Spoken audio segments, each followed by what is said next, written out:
하나님 말씀 전도서 2장 24절 한 절만 봉독합니다. 사람이 먹고 마시며 수고하는 것보다 그 마음을 더 기쁘게 하는 것은 없나니 내가 이것도 본즉 하나님의 손에서 나오는 것이로다. 아멘. 봉독해드린 본문의 말씀 그 뒤에 절 25절에 보면 이렇게 기록되어 있습니다. 먹고 즐기는 일을 누가 나보다 더해 보았으랴. 감탄사가 나오고 전도서를 기록한 솔로몬이 이렇게 말합니다. 먹고 즐기는 일을 누가 나보다 더해 보았으랴. 그래서 이 내용을 좀 확인하려고 2장 앞부분에 4절 말씀부터 8절에 있는 말씀을 한번 읽어보겠습니다. 전도서 2장 4절로 8절.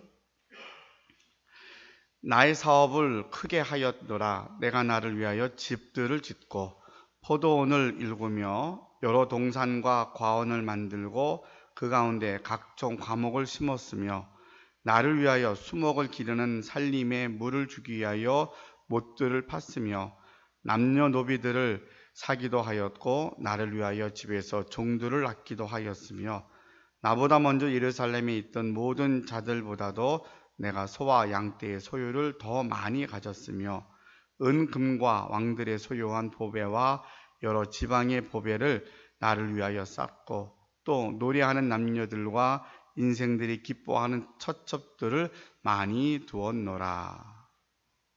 그러니까 전도자로서 전도서를 기록한 솔로몬이 자기를 이야기합니다. 나처럼 부귀영화를 누린 사람이 누가 있겠느냐라고 하면서 그 앞부분에 오늘 2장 4절로 8절 말씀에 여러 가지를 쭉 나열을 했습니다. 나열한 걸 좀 정리해 봤더니 이런 내용들입니다. 첫째로 솔로몬이 나처럼 내 궁궐을 짓는 동안에 많은 재물과 기간을 들여서 멋있게 지은 사람이 있으면 누가 있는가 봐라 했더니 성경 11기상 7장에 보니까 그는 13년 동안 궁궐을 지은 사람입니다. 과수원을 조성해서 각종 나무를 심고 거기에 모자라서 그 나무에 물을 주기 위하여 저수지를 확보한 사람입니다. 자기의 정원을 만들려고 댐을 만들고 저수지 만들어서 그렇게 했다라고 자랑을 합니다.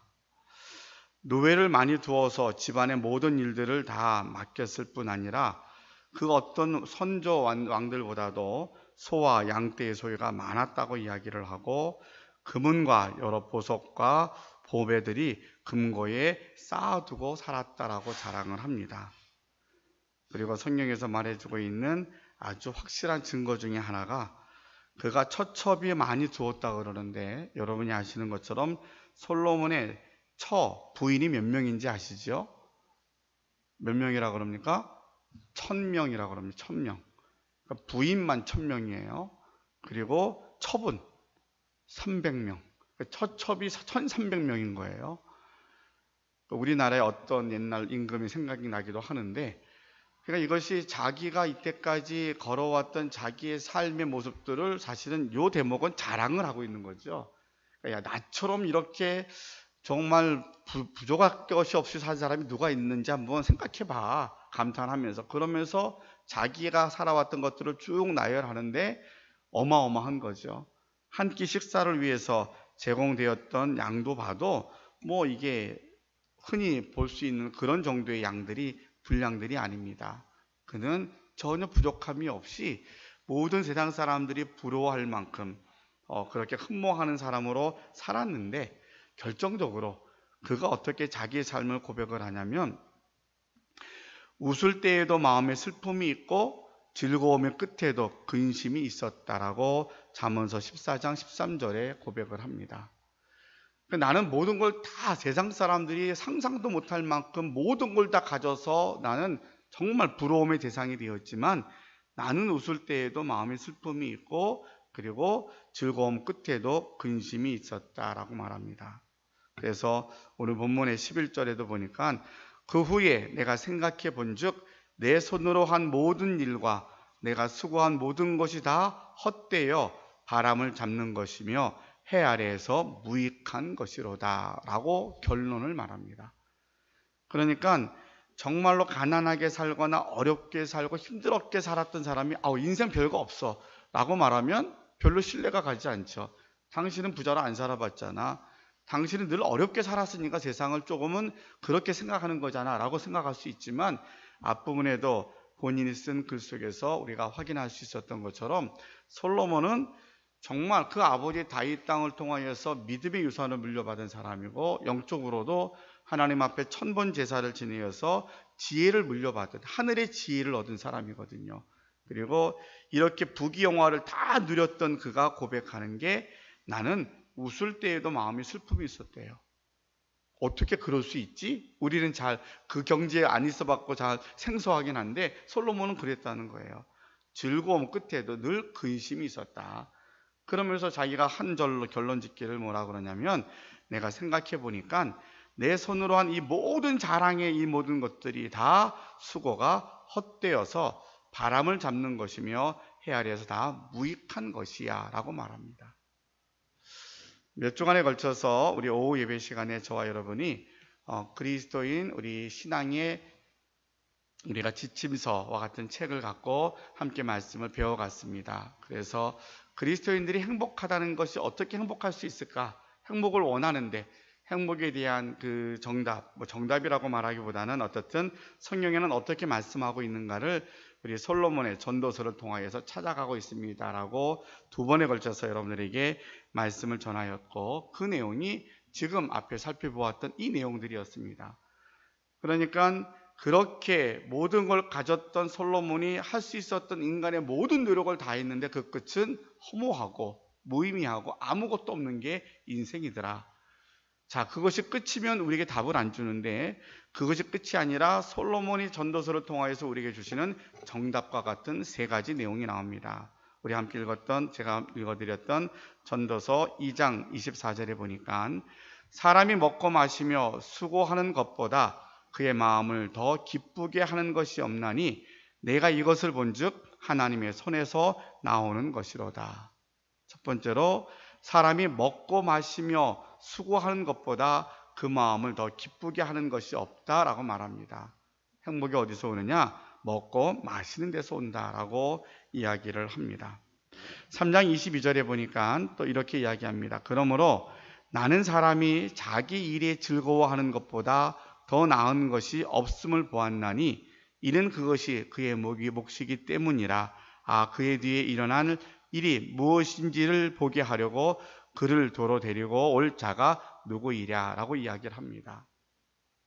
그래서 오늘 전도자는, 우리 솔로몬은 뭐라고 말하냐면, 내가 이 땅에 살아서 다 살아봤는데 거기에는 낙이 없었다. 근데 정말 낙이 없을까? 즐거움이 없을까 해서 찾아봤더니 인생은 먹고 마시고 수고하는 것 속에 진정한 행복이 있고 낙이 있고, 그리고 자기 일을 즐거워하는 것 속에 진정한 행복이 있고, 그리고 세 번째로 선을 행하는 일에 행복이 있더라 라고 결론 지어서 말씀을 전해줍니다.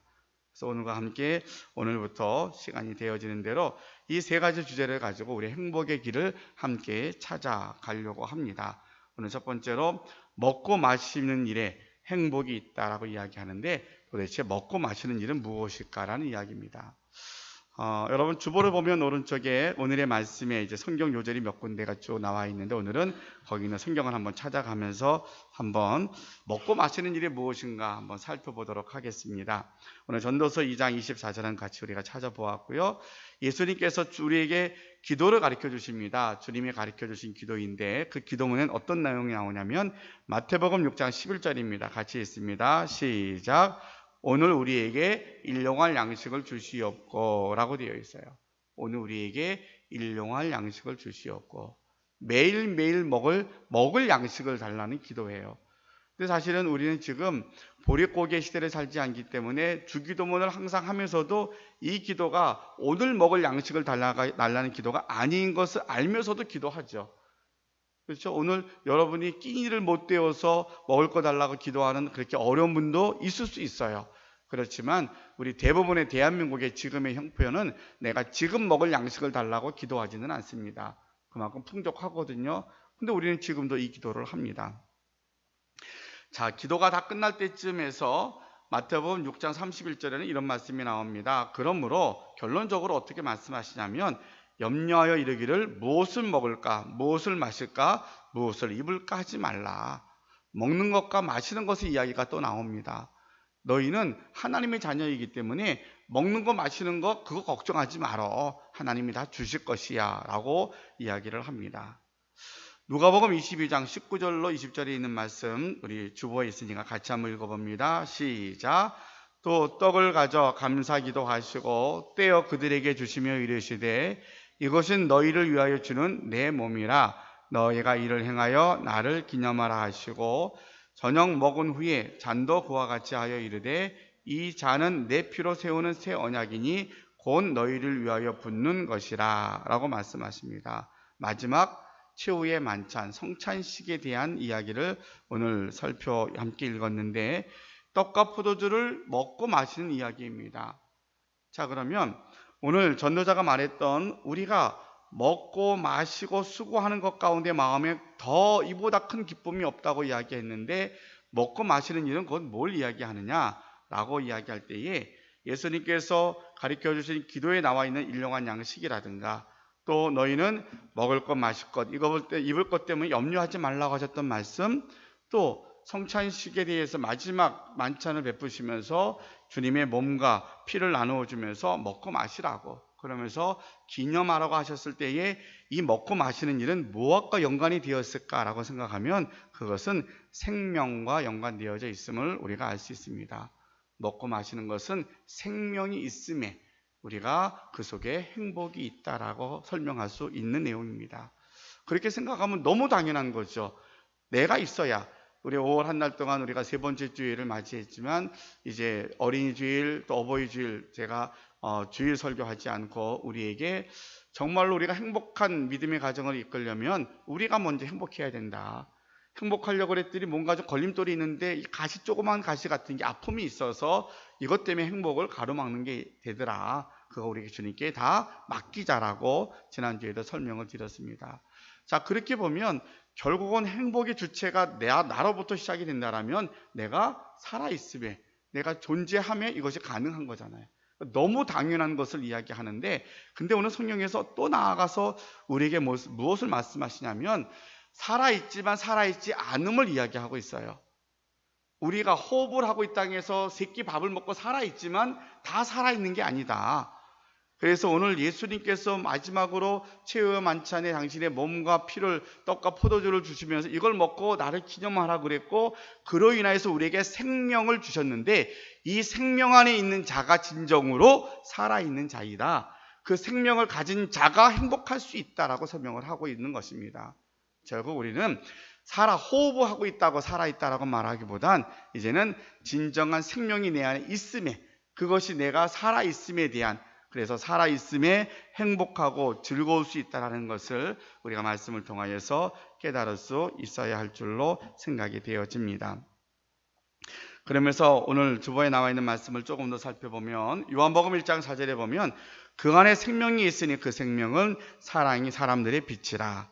그리고 예수께서 이르시되 내가 곧 길이요 진리요 생명이니 나로 말미암지 않고서는 아버지께로 올 자가 없느니라 라고 말씀하십니다.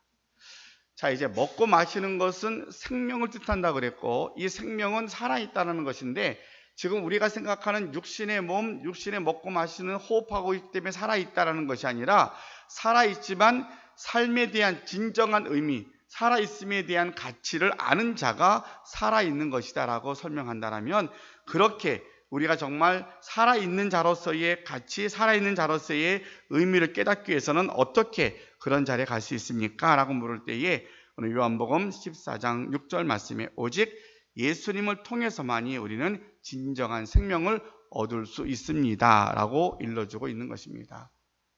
그러니까 구약의 솔로몬이 그 옛날에 자기가 누렸던 부귀영화를 다 경험하고 이것은 무의미한데 근데 보니까 사람은 먹고 마심으로 즐거움이 있다라고 말을 해준 것이 지금 신약시대에 와 있는 우리에게는 어떻게 와 닿냐면 그냥 먹고 마시는 건 육신의 어떠한 음식을 통하여서 우리가 쾌락을 얻는 것이 아니라 진정한 생명의 기쁨은 어디로 오느냐? 오직 예수님을 통해서만이 우리가 생명을 얻을 수 있고 그 안에서만이 우리가 진정한 행복과 기쁨을 누릴 수 있다라고 분명하게 가르쳐주고 있는 것입니다.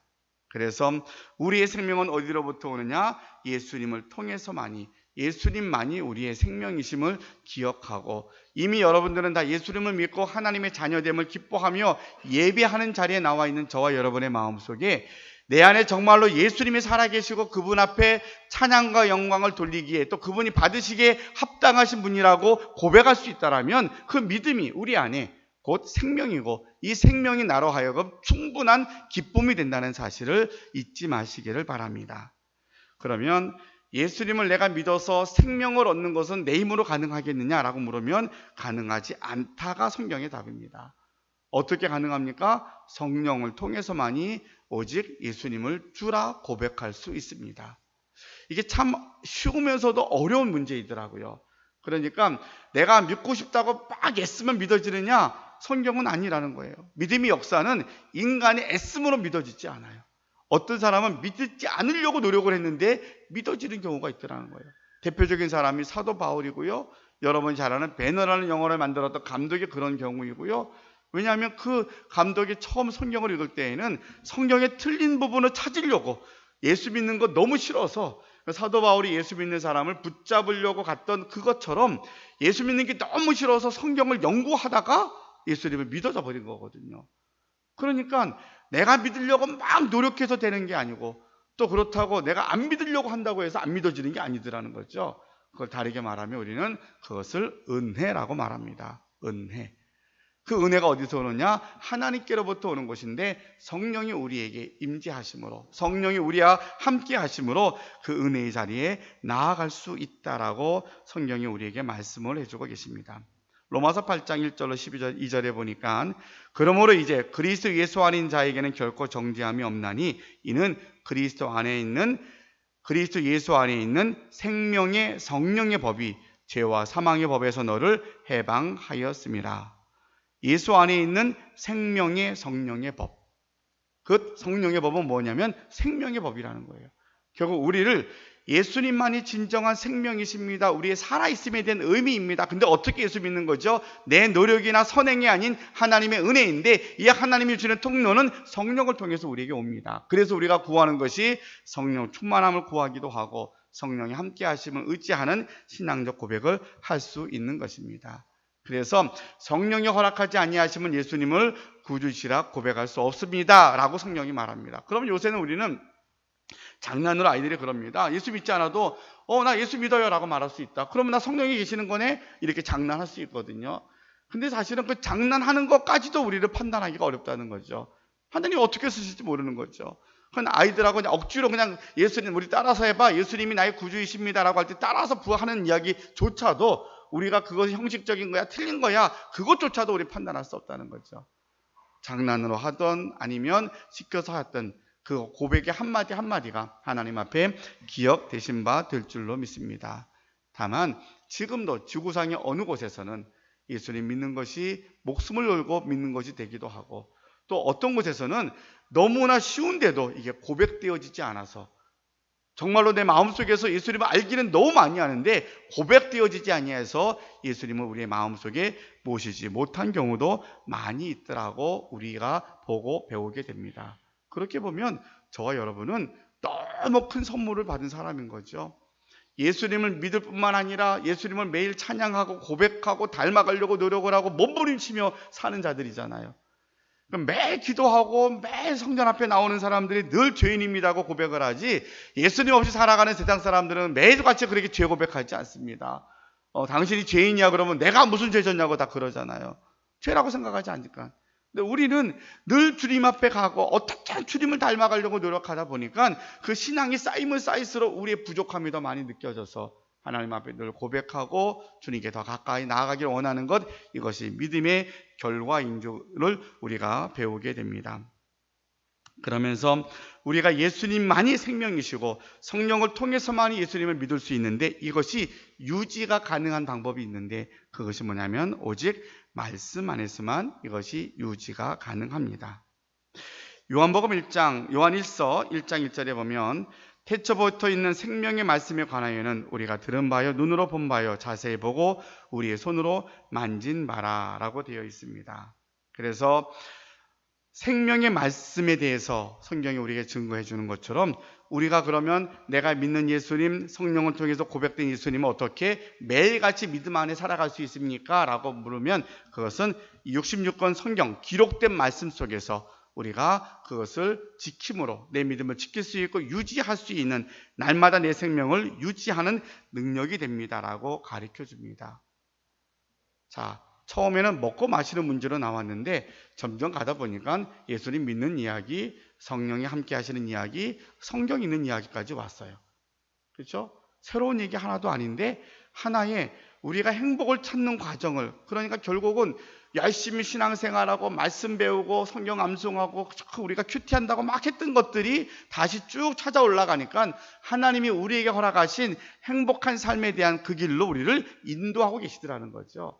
그렇게 우리가 계속해서 하는 것 없이 가고 있는데 근데 왠지 모르게 우리는 행복하지 않은 마음이 점점 더 이 염려로 더 많이 가로막힐 때가 있음도 우리가 부인할 수 없는 게 사실이기도 합니다. 자, 그러면 한 가지만 더 결론적으로, 그러면 생명이 있는 삶은 어떤 것이냐라는 것을 정의하고 우리가 삶에 대한 내용들을 적용하는 부분을 생각하며 말씀을 정리하려고 합니다. 생명이 있다라는 삶은 시간적으로는 영원한 삶을 말합니다. 여러분, 저와 여러분이 예수님 믿는 것은 이 시간 이후부터 영원히 사는 것이 생명 있는 삶을 말합니다. 결국 예수님 없는 삶은 영원한 삶이지만 천국에서 있는 것이 진정한 영원한 삶인 것이고, 천국이 아닌 지옥에 가는 것은 영원한 삶이지만 고통스러운 것이고 저주받은 인생인 것이죠. 우리가 예수님 믿는다는 것은 믿음 안에서 영생, 영원한 삶을 살아가는 것, 이것이 생명의 삶이다라고 이야기하고, 그리고 질적으로는 새로운 삶을 우리는 영원한 삶이라, 또한 우리가 생명의 삶이라고 말합니다. 그렇게 말하면 새로운 삶이란 어떤 것이냐? 우리 지난번 영어 찬양할 때에도 함께 배웠던 것처럼 마음의 중심이 나로부터 바뀌어서 예수님으로 바뀌어 있는 삶, 이것이 바로 새로운 삶의 가장 중요하고 핵심적인 설명입니다. 조금 더 들어가서 그것을 적용을 하면 주님의 말씀에 즉각적으로 순종하는 삶을 이야기합니다. 그러려면 계속 말씀을 들어야 되고 묵상해야 되고 주님이시라면 어떻게 할까 생각하면서 이 말씀 앞에 우리가 순종하는 것, 이것이 바로 우리에게 새로운 살아있는 생명이 있는 삶이라고 이야기를 합니다. 그러면서 마지막 결론은 뭐냐면 오직 예수님 때문에 기뻐하는 삶이 새로운 삶입니다.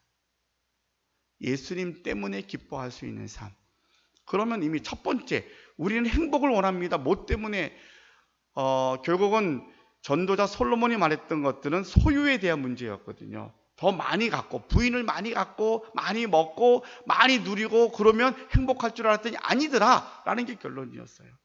세상적인 모든 축복은, 유교적인 축복은 뭐냐면 소유에 대한 문제예요. 돈을 많이 버는 것, 명예를 많이 얻는 것, 자녀를 많이 낳는 것, 이게 우리는 복이라고 생각을 했는데 결론은 아니더라, 허무하더라. 그러면 진정한 복이 무엇이냐? 그것은 소유가 아니라 존재라는 거죠.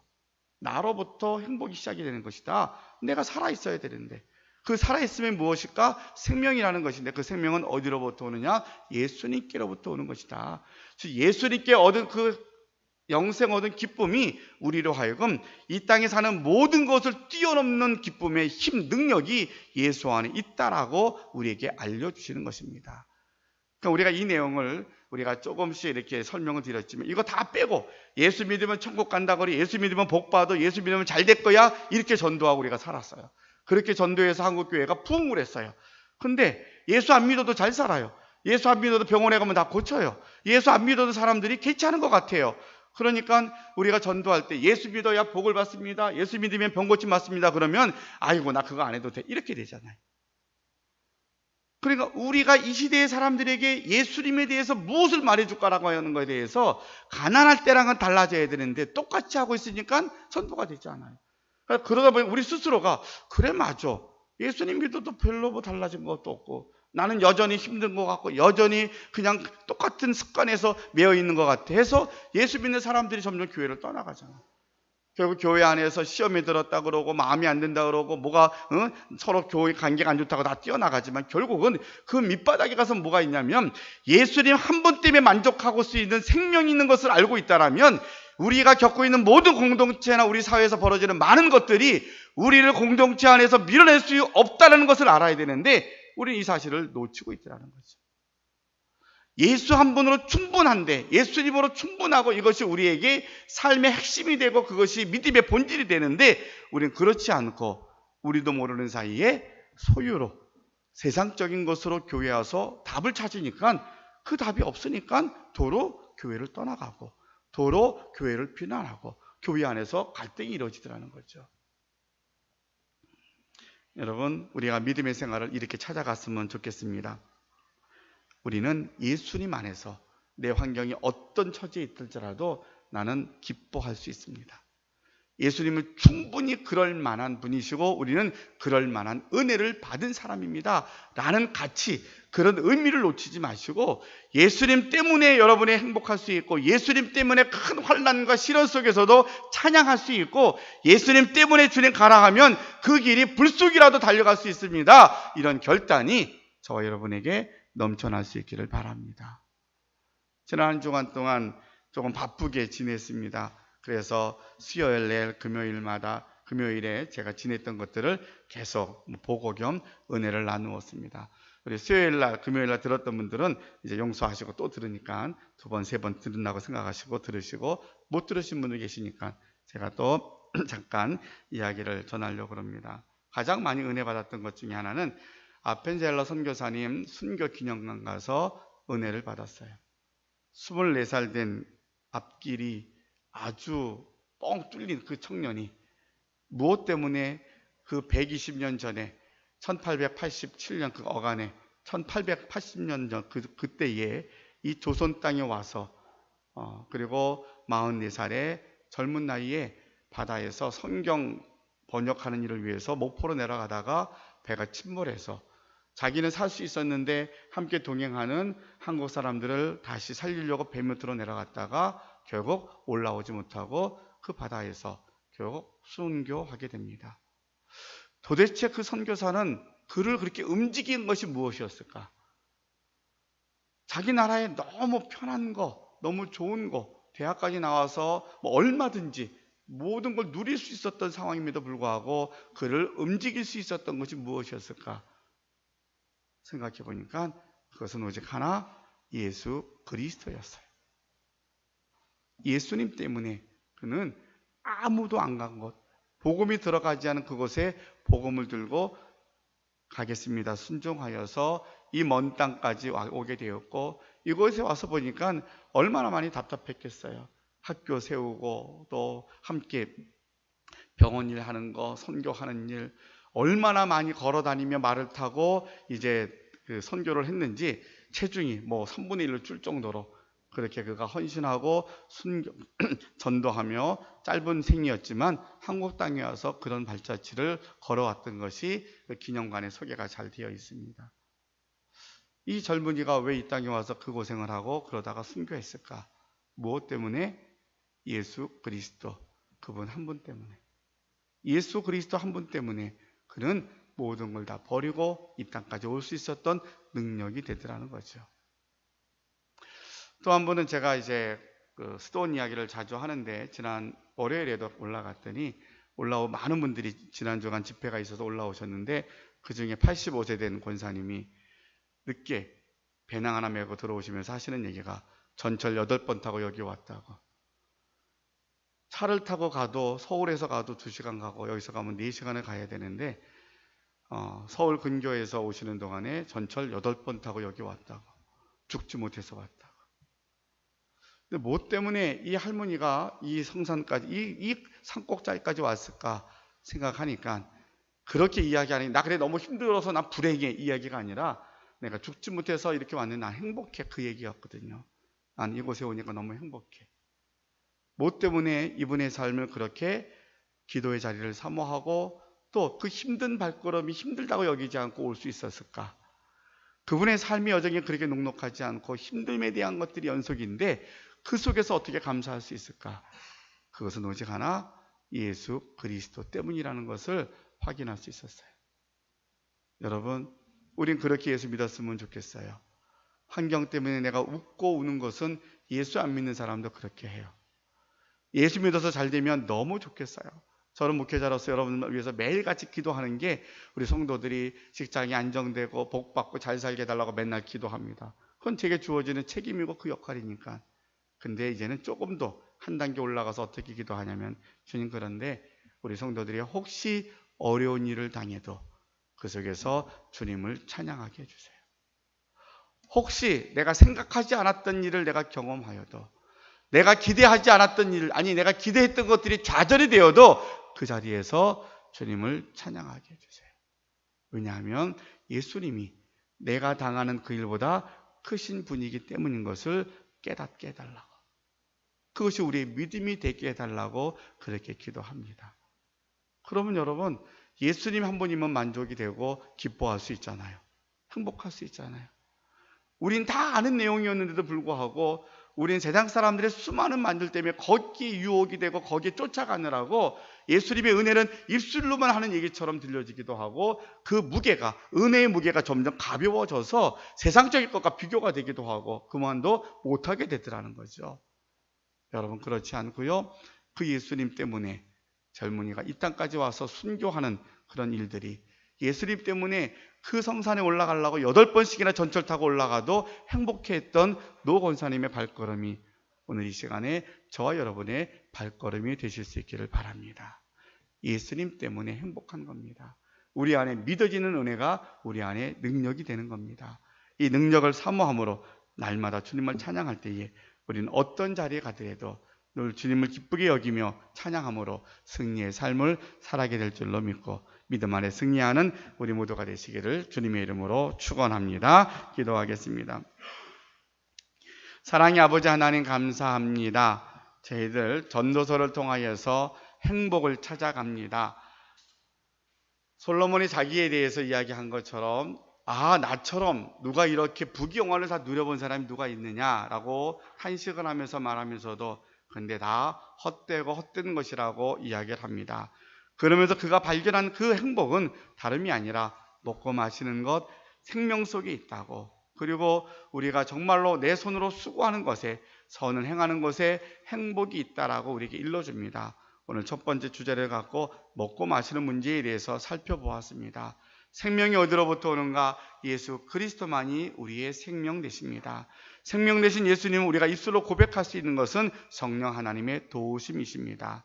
이것이 우리가 은혜로 한 번 받아서 끝나는 것이 아니라 주님 앞에 가서 영원히 사는 날까지 유지할 수 있는 것은 생명의 말씀인 하나님의 말씀을 묵상하고 읽고 우리가 그 말씀에 순종하는 것이 바로 우리 안에 생명을 지키는 것이고, 이 생명 안에 행복이 있음을 우리가 이 시간에 말씀을 통하여서 배우게 됩니다. 주님, 원하옵기는 우리가 새로운 말씀이 아니라 다 아는 말씀이지만 우리가 고백하기를 그래 예수님 한 분으로 충분합니다라는 고백이 우리 안에 있게 하여 주시옵소서. 이 땅에 사는 날 동안 우리가 모든 것이 형통하게 되고 잘 살고 출세하는 것은 부수적인 것이고, 그것이 설령 그렇지 않다 할지라도 주님이 약속하신 영생이 있기에, 예수님이 나와 동행하시기에 그 주님 때문에 내가 어떤 대가를 치르더라도 충분합니다. 예수님이 함께 하시기에 충분합니다. 고백할 수 있고, 믿음 때문에 우리 교회는 어떤 어려움과 어떤 환란이 온다 할지라도 흔들리지 않고 믿음으로 이겨나가며 주님을 찬양하며 나아갈 수 있는 우리 모든 성도들이 되게 하여 주시옵소서. 예수님의 이름으로 기도하옵나이다. 아멘.